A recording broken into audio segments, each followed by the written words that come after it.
I think the country requires fresh leadership to take it in this direction. I will do everything I can as Prime Minister to steady the ship over the coming weeks and months. But I do not think it would be right for me to try to be the captain that steers our country to its next destination.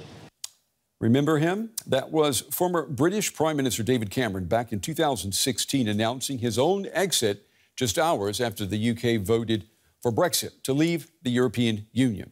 David Cameron has spent the past 7 years in what some people would say is the political wilderness.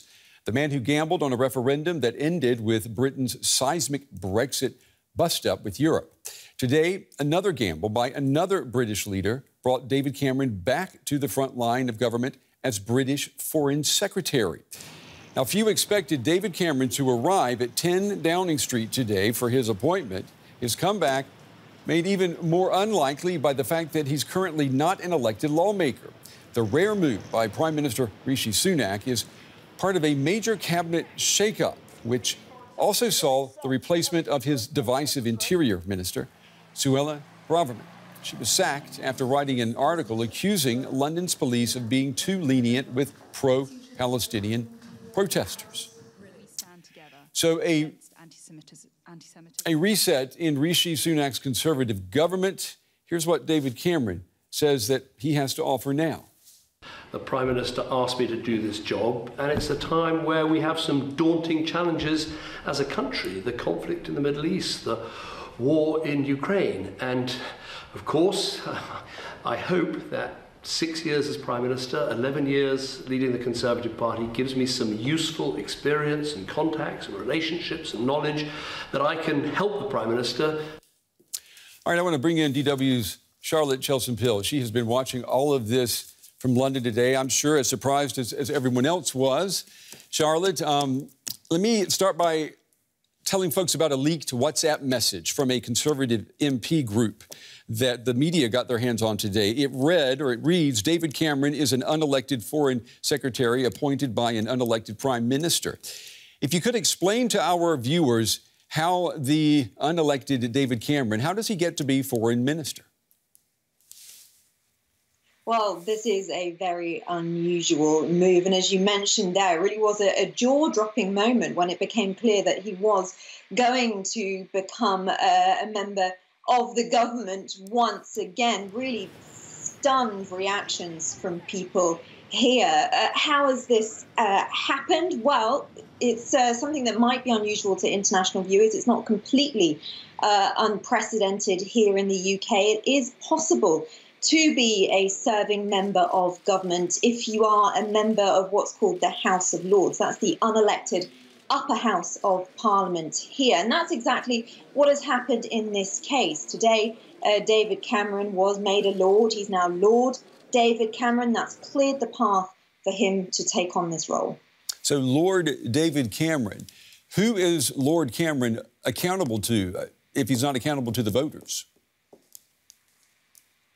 Well, that's a really good question because, of course, as you said, he's unelected. He's not been a member of Parliament for a number of years now. Famously, he stepped down after the Brexit referendum, the one he called, but then, of course, campaigned against and then, in a sense, lost when it didn't go his way. He stepped down. He's been quite quiet ever since. So not elected, not accountable to constituents, people within his area that have elected him. And, of course, a lot of criticism, too, because he's not as such accountable to fellow members of Parliament because he can't be scrutinised by members of Parliament within that elected House of Commons. He can answer questions in the upper house, the House of Lords, but a lot of criticism saying at a time like this, particularly such an important role when there are so many international challenges, he really has to be scrutinised. Now, that is something that I would say watch this space. The Speaker of the House of Commons has said, given the gravity of the current situation, he's looking into options to ensure lawmakers can scrutinise him. So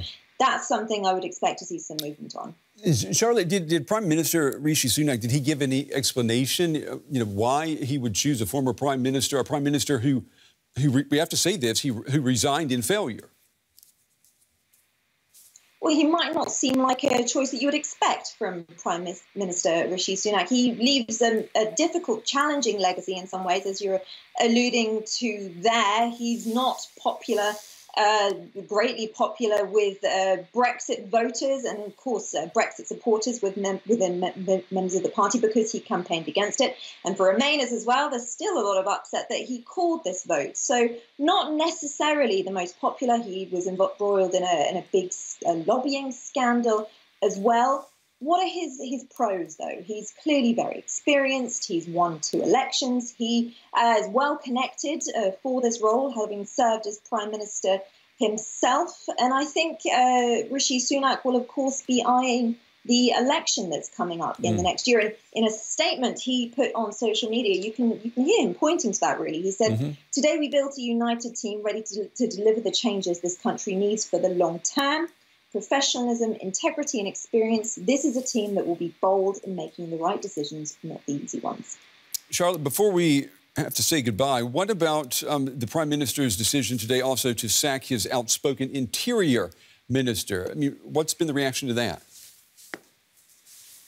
That had been expected, I have to say. His Interior Minister, Suella Braverman, had hit the headlines for a series of very, very controversial comments recently. Most recently, she was seen in a decision to have openly defied the Prime Minister. He was called weak as a result, so that was expected. But what you're seeing here with sacking her, this popular from the far right of the party politician, and the bringing in of David Cameron, who's seen as more moderate, as he's really throwing his chips in ahead of the next election with the more moderate side of the party. Of course, he's setting himself up there for some friction with the further right members of his party, and of course it remains to be seen just whether he can turn around the fate of his party, which is really lagging in the polls, with this move ahead of the vote. Yeah, I'm sure a lot of people who have followed Brexit would look at today and think the more things change, the more they stay the same.